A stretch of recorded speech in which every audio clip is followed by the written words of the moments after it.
Germany के एकीकरण में जो बाधाएं थी उसके बारे में जानेंगे। देखिए, ये जो है एकीकरण, एकीकरण मतलब क्या होता है?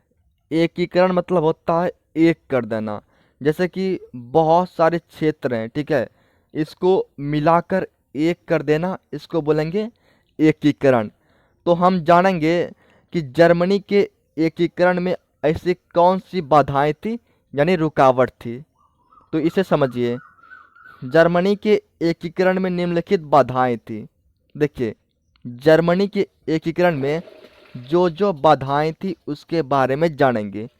तो नंबर 1 पर ध्यान दीजिए, यह लगभग 300 छोटे बड़े राज्यों में खंडित था। दोस्तों, जर्मनी जो था ये 300, मतलब जर्मनी में 300 राज्य था, इसे याद रखिएगा। जर्मनी जो है 300 छोटे बड़े, यहाँ का राज्य कुछ छोटा था, कुछ तो कुछ बड़ा था, मतलब 300 छोटे बड़े राज्यों में बटा हुआ था, यानी खंडित था। तो ये बहुत बड़ी बाधा था जर्मनी के एकीकरण में। अगर कोई एकीकरण के बारे में सोचता तो उसे 300 राज्यों से बातचीत या फिर युद्ध करना पड़ता। तो ये बहुत बड़ी बाधाएं थी। अब देखिए नंबर 2, यहाँ राष्ट्रवाद की भावना का अभाव था।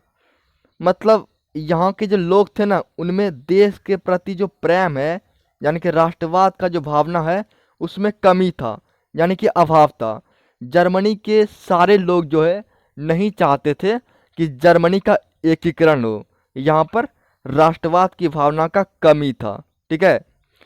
यहाँ धार्मिक, राजनीतिक तथा सामाजिक विषमताएं थी। देखिए, जर्मनी में अलग अलग धर्म के लोग रहते थे, ठीक है, अलग अलग राजनीतिक विचारधारा के लोग रहते थे और अलग अलग समाज के लोग रहते थे।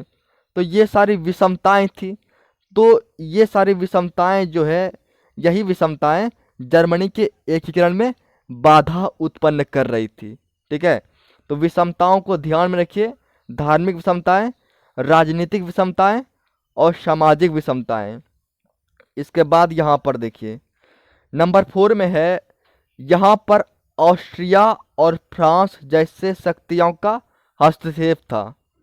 देखिए, मैंने आपको बताया कि जर्मनी में लगभग 300 राज्य थे, ठीक है।